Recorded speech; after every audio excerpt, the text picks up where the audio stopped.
Assalamualaikum warahmatullahi wabarakatuh.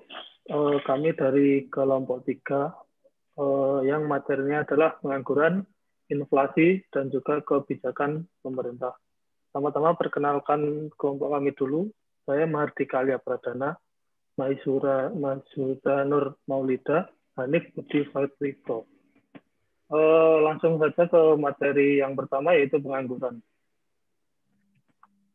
Pengertian pengangguran. Pengangguran sendiri adalah istilah yang diberikan untuk orang yang tidak bekerja sama sekali atau orang yang sedang mencari pekerjaan.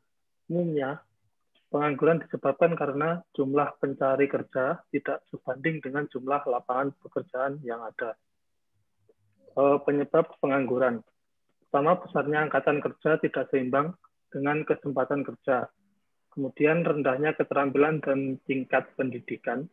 Kemajuan ilmu pengetahuan dan teknologi, resesi ekonomi, pemanfaatan tenaga kerja antar daerah tidak seimbang, dan kebijakan pemerintah menghentikan pengiriman tenaga kerja Indonesia ke luar negeri. Kemudian jenis-jenis pengangguran. Pertama, jenis pengangguran berdasarkan penyebabnya. Pengangguran normal atau friksional. Disebabkan adanya kesulitan mempertemukan antara pihak yang membutuhkan tenaga kerja dengan pihak yang memiliki tenaga kerja atau angkatan kerja. B. Pengangguran silgikal. Disebabkan kemunduran ekonomi yang menyebabkan perusahaan tidak mampu menampung semua pekerjaan yang ada. C. Pengangguran struktural. Disebabkan oleh penganggur yang mencari lapangan pekerjaan tidak mampu memenuhi persyaratan yang ditentukan pembuka lapangan kerja. Dan yang terakhir D, pengangguran teknologi. Disebabkan perkembangan atau pergantian teknologi. Perubahan ini dapat menyebabkan pekerja harus diganti untuk menggunakan teknologi yang diterapkan. 2. Jenis pengangguran berdasarkan cirinya. Pengangguran terbuka. Tenaga kerja yang sungguh-sungguh tidak mempunyai pekerjaan. Pengangguran jenis ini cukup banyak karena memang belum mendapat pekerjaan padahal telah berusaha secara maksimal. B. Pengangguran tersembunyi, yaitu tenaga kerja yang tidak bekerja secara optimal karena suatu alasan tertentu. C. Pengangguran bermusim, pengangguran akibat siklus ekonomi yang berfluktuasi karena pergantian musim. Dan D. Setengah menganggur, tenaga kerja yang tidak bekerja secara optimal karena tidak ada lapangan pekerjaan. Biasanya tenaga kerja setengah menganggur ini merupakan tenaga kerja yang bekerja kurang dari 35 jam selama seminggu. Dan cara mengatasi pengangguran. Pertama, perluasan kesempatan kerja. Kedua, mengurangi urbanisasi guna mencegah pengangguran di kota besar. Tiga, memperbaiki mutu pendidikan yang menciptakan keseimbangan antara dunia kerja dan dunia pendidikan. Dan yang terakhir, pengendalian laju pertumbuhan penduduk melalui program KB atau keluarga berencana. Yang selanjutnya yaitu inflasi. Pengertiannya, inflasi adalah suatu keadaan perekonomian di suatu negara di mana terjadi kecenderungan kenaikan harga-harga barang dan jasa secara umum dalam waktu yang panjang atau kontinu, disebabkan karena tidak seimbangnya arus uang dan barang.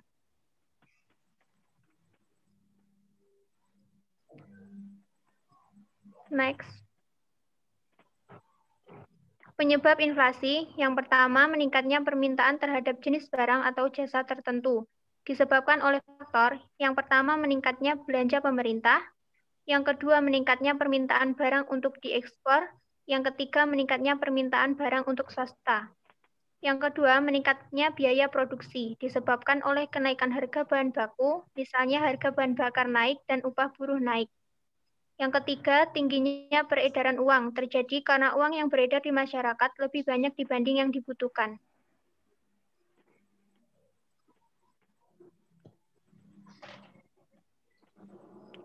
Jenis-jenis inflasi.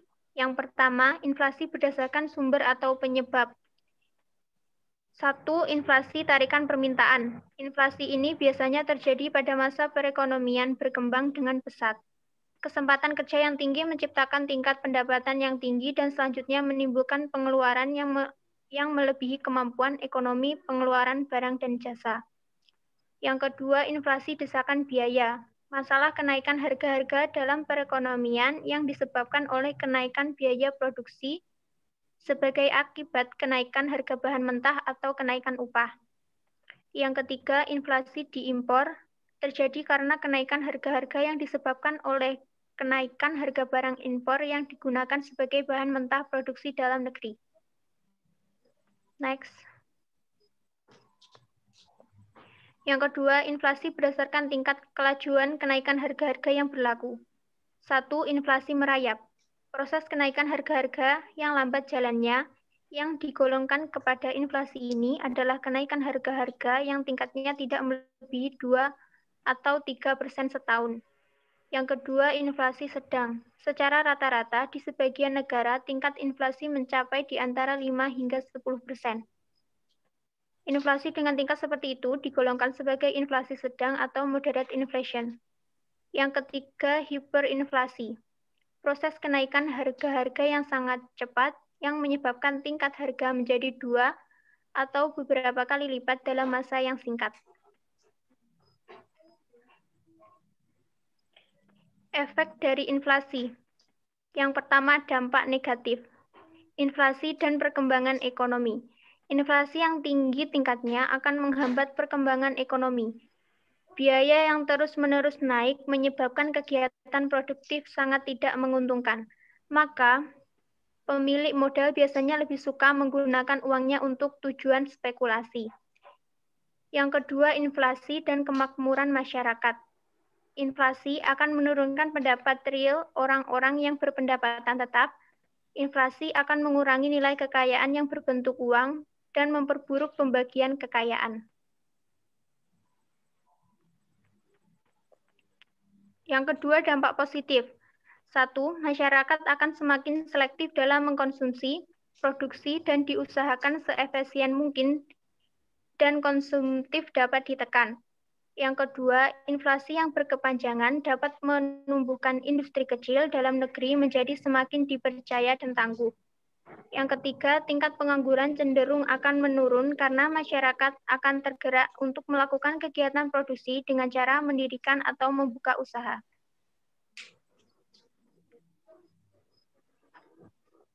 Selanjutnya, pengertian kebijakan pemerintah. Kebijakan pemerintah adalah keputusan yang dilakukan oleh pejabat pemerintah negara atas nama instansi yang dipimpinnya dengan maksud dan tujuan tertentu yang menyangkut kepentingan umum. Ada dua kebijakan pemerintah. Pertama, kebijakan fiskal.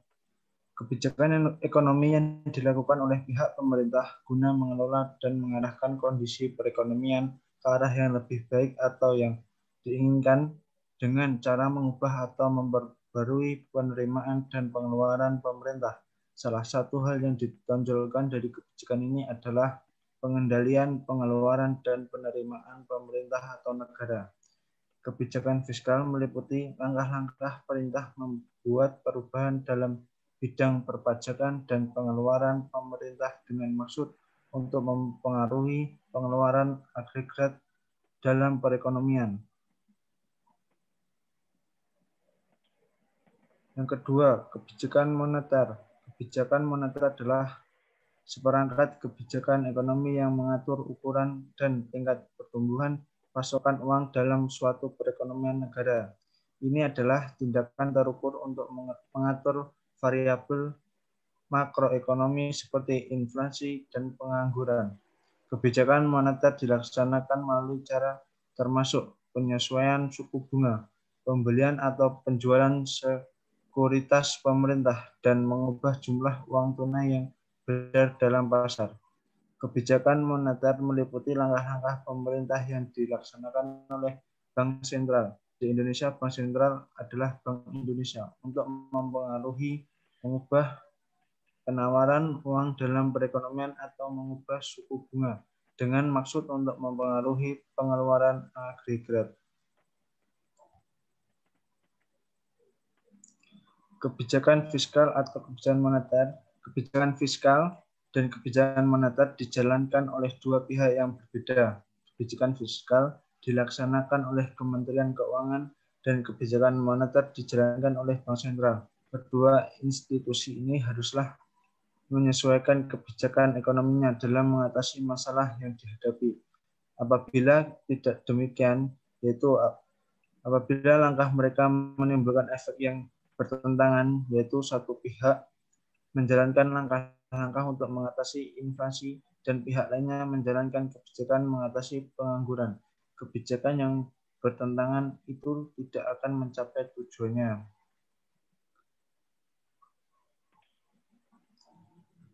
Untuk meningkatkan keefektifan kebijakan pemerintah, masing-masing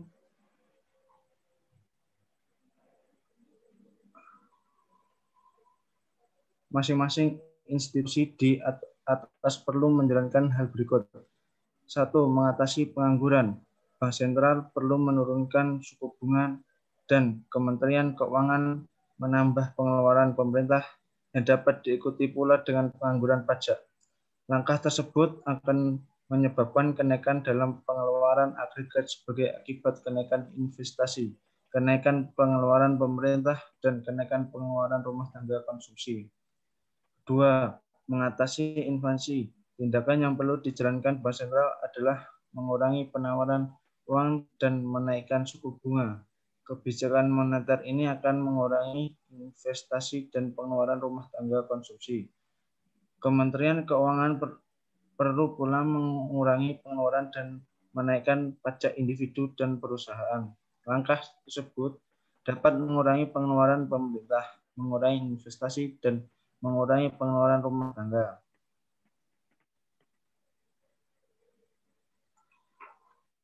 Satu, kebijakan segi penawaran. Kebijakan segi penawaran bertujuan untuk mempertinggi efisiensi kegiatan perusahaan-perusahaan sehingga dapat menawarkan barang-barangnya dengan harga yang lebih murah atau dengan mutu yang lebih baik. 2. Kebijakan segi pemerintah. A. Untuk mengatasi pengangguran, mendorong lebih banyak investasi, mengembangkan infrastruktur, meningkatkan efisiensi administrasi pemerintah, memberi subsidi, dan mengurangkan pajak perusahaan dan individu. B. Mengatasi inflasi, melakukan langkah-langkah yang dapat mengurangi biaya produksi dan menstabilkan harga seperti mengurangi pajak impor dan pajak ke atas bahan mentah, melakukan penetapan harga, menggalangkan pertambahan produksi, dan menggalangkan perkembangan teknologi.